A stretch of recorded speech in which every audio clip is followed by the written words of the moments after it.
Anchoring junctions के नाम change होते हैं। Then we have cell to basal membrane again, लेकिन यहाँ पे मेन प्रोटीन अगर लैमिनिन है सो उसका मेन एंकरिंग जंक्शन का नाम लैमिनिन होगा। अगर सेम सेल्स में है तो cadherin. Examples plakoglobin and desmoplakin. Plakoglobin के अंदर we have desmosomes and desmoplakin के अंदर we have the macula adherens. और यहाँ पे एग्जांपल क्या है, PEN, you can exclude this. Then we have same cells again, यहाँ पर हमारे पास क्लैथरीन है, और अगर यहाँ पे अल्फा और बीटा कैटेनिन प्रेजेंट है तो हम उसको जोना एडहेरेंस का नाम देंगे। Last we have different cells, तो यहाँ पे सिलेक्टिन मेन प्रोटीन होगा और साइटोसोलिक प्रोटीन जो होंगे वो इंटरमीडिएट फिलामेंट्स हैं, या फिर नहीं ये ऐसे है, ये इधर आएगा और ये इधर आएगा। सो साइटोसोलिक प्रोटीन सिलेक्टिन्स हैं, इसीलिए हम उसको इंटरमीडिएट फिलामेंट्स बोलेंगे। नहीं, साइटोसोलिक प्रोटीन्स यहाँ पे इंटरमीडिएट फिलामेंट्स होते हैं और इसका नेम क्या होगा, सिलेक्टिन। सो इसके बाद हमारे पास यहाँ पे कुछ और सब पॉइंट्स हैं, एंड दैट इज जो क्लैथरीन है वो कैल्शियम डिपेंडेंट होता है, होमोफिलिक, 5 रिपीटिंग यूनिट होती है, and it forms a relatively strong binding of the cell. Then we have selectin, it is calcium dependent, heterophilic interactions, and it conserves extracellular lectin domain. Then we have the integrins, it is homophilic. Integrins is homophilic, calcium dependent, heterodimer, alpha and beta chains present, and it binds to the RGD sequence of the fibronectin. Very, very important, remember about this. And last one we have is the IgG like CAM. They are calcium independent, homophilic and heterophilic both. Now this was about it. This is the last slide for the CAM adhesion molecule. ये क्या है, बता दो sir. Class में मतलब अभी class cancel तो नहीं हुई ना, मैंने ये बंद कर दिया, दिख रही है क्या? Is it visible? Yes ma'am. अच्छा ठीक है, मतलब वो बस ऐसे ही शो रहा था। Okay, so we have next one as the immunoglobulin superfamily, that is IgSF. So there occurs interaction. अब IgSF के अंदर interaction same और different molecules के अंदर, different cells के अंदर होगा। membrane bound integral proteins हैं, short cytosolic domain होगा, और जो extra cellular domain है वो या तो structural होगा या immunoglobulin fold होगा। There could be two ways, either the structural domain or the immunoglobulin fold, और ये कैल्शियम इंडिपेंडेंट होता है। जो ये वर्ड्स लिखी हैं कैल्शियम डिपेंडेंट, कैल्शियम इंडिपेंडेंट, ये मिस आउट मत करना, because it is very important for you to remember all this. Now we have three members. First one is ICAM or VCAM, then we have NCAM and L1CAM. ICAM या VCAM, they are the intracellular or the vesicular cell adhesion motif. NCAM is the nerve cell adhesion motif, and the L1CAM is present in the region of the synapse. Very important to remember. ये इसका structure है। We have the cell, cytosolic domain छोटा होगा, and then we have the extracellular domain जिसके अंदर एक IG folds होंगे और हमारा स्ट्रक्चरल डोमेन होगा। Next we have the occluding junctions. Occluding junctions का दूसरा नाम होता है tight junctions. There is no gap in between, मतलब दो नेबरिंग सेल्स के बीच में कोई गैप नहीं होता, and they are joined at the apical most region. They prevent any leaky transport, helps to maintain the polarized state of the cell. That means अगर किसी cell के किसी metabolic function के लिए it requires for it to be polarized, so occluding junctions help in the maintenance of the polarized nature of the cell. The proteins near the apical side channel reach to the basal side and vice versa, and it acts as a barrier to the transport. अभी ये हम study करेंगे next वाली slide में। Cytosolic proteins दो type के हैं। Then we have the occludin and the claudin. Claudin जो है वो मेजर होगा, और अगर ऑक्लूडिन प्लस क्लाउडिन दोनों होंगे वो एक मल्टीपास साइटोसोलिक प्रोटीन बनेगा। सो जो रेड पोर्शन है ये ऑक्लूडिन है, और जो ब्लू पोर्शन है वो क्लाउडिन है, जिसकी वजह से ये पूरा प्रोटीन जो है वो हेट्रोफिलिक बनेगा, बिकॉज दो है।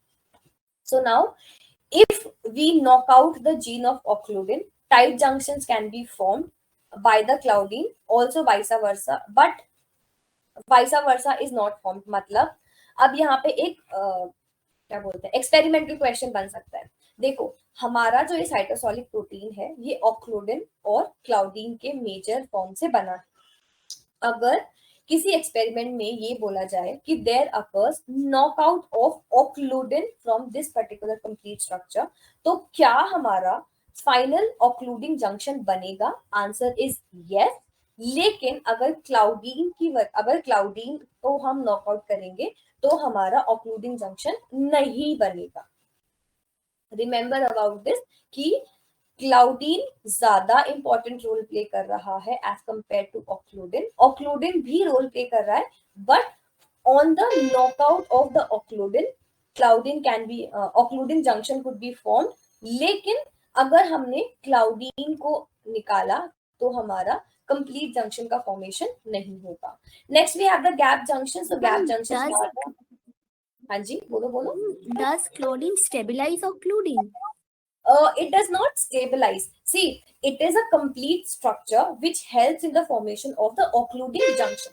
We are talking about the major function of it कि अगर कोई एक्सपेरिमेंटल सेटअप डिजाइन हो उसके अंदर अगर हमने बाय चांस ऑक्लूडिन को नॉकआउट करेंगे, लेकिन उस केस के अंदर हमारा नॉर्मल जो जंक्शन है वो बन जाएगा।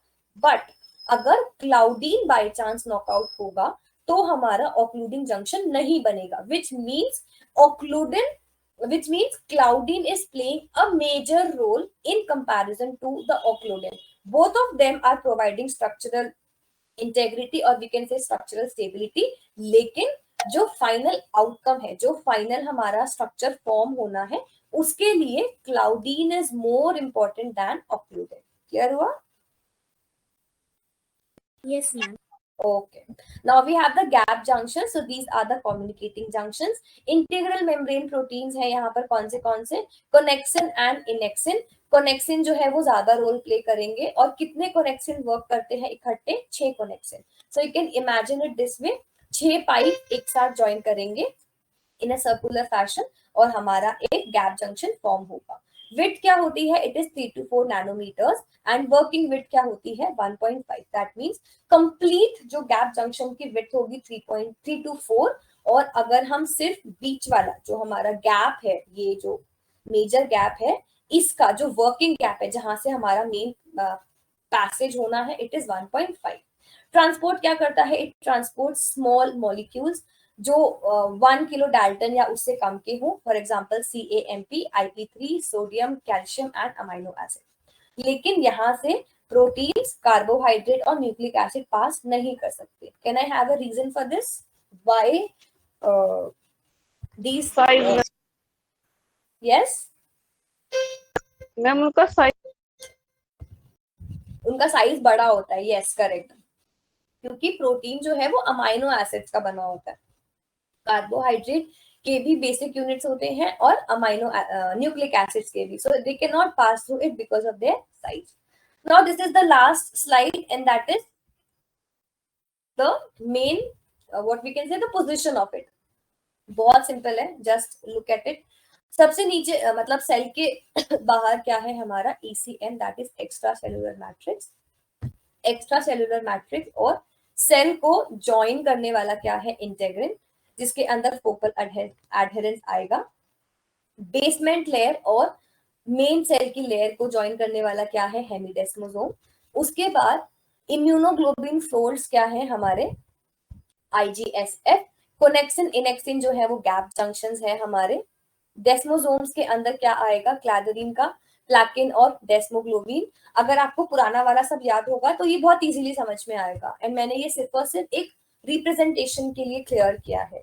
कैथरीन के अंदर एडहेरेंस जंक्शन बनेगा, क्लाउडीन और ऑक्यूलिन बाहर है, और जहां पर कोई पैसेज ना हो सके that is the tight junction. So this was about it. Apical junction में ये प्रेजेंट होते हैं और बेसल के अंदर बेसल मेम्ब्रेन, बेसमेंट मेम्ब्रेन के वहां पर हेमिडेस्मोसोम्स और इंटेग्रिन्स वर्क करते हैं, और लास्ट में हमारा ECM है।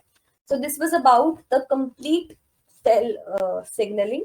यहाँ पे it is 6:34. We are done with cell signaling. So you can have 2 to 3 minutes for yourself. If you want if you want to ask any doubt or anything, you can ask. Varna हम next unit को start करेंगे, that is fundamental process.